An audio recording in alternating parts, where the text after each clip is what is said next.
10 ദിവസം ഗുരുപവനപുരിയെ ഭക്തിയിൽ ആറാടിച്ച ഗുരുവായൂർ ക്ഷേത്രോത്സവത്തിന് കൊടിയിറങ്ങി. ആറാട്ടിനുശേഷം പുലർച്ചെ 12:30-നാണ് കൊടിയിറക്കിയത്. പള്ളിവേട്ട കഴിഞ്ഞ് ക്ഷീണിതനായി ഉറങ്ങിയ ഭഗവാനെ പള്ളി ഉണർത്തിയതോടെയായിരുന്നു ആറാട്ട്.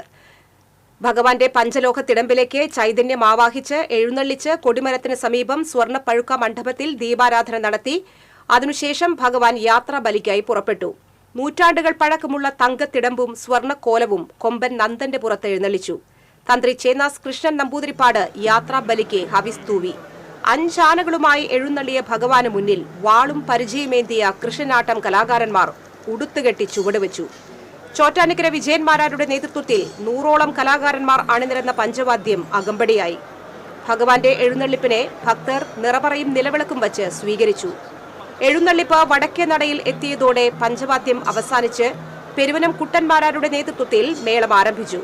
തുടർന്ന് അത്താണിക്ക് സമീപം സങ്കട നിവൃത്തി ചടങ്ങ് നടത്തിയ ശേഷം ഭഗവാൻ ഭഗവതി കെട്ടിലൂടെ ആറാട്ടുകടവിലെത്തി. ആറാട്ടുകടവിൽ മഞ്ഞൾപ്പൊടി, ഇളനീർ എന്നിവ കൊണ്ട് അഭിഷേകം ചെയ്തു. തുടർന്ന് പുണ്യനദികളെ രുദ്രതീർത്ഥത്തിലേക്ക് ആവാഹിച്ച് തന്ത്രി, ഓദിക്കന്മാർ, കീഴ്ശാന്തിക്കാർ എന്നിവർ ഭഗവാനൊപ്പം സ്നാനം ചെയ്തു. ഇതോടെ കാത്തുനിന്നിരുന്ന ഭക്തർ ഭഗവാൻ ആറാട്ട് നടത്തിയ കുളത്തിൽ ആറാടി. ആറാട്ടിനു ശേഷം ഭഗവതിക്കെട്ടിലെ വാതിൽ മാടത്തിൽ ഉച്ചപൂജയ്ക്കു ശേഷം ഭഗവാൻ പിടിയാന ദേവിയുടെ പുറത്ത് 11 ഓട്ട പ്രദക്ഷിണം നടത്തി ആർപ്പുവിളികളുമായി ഭക്തർ അനുഗമിച്ചു.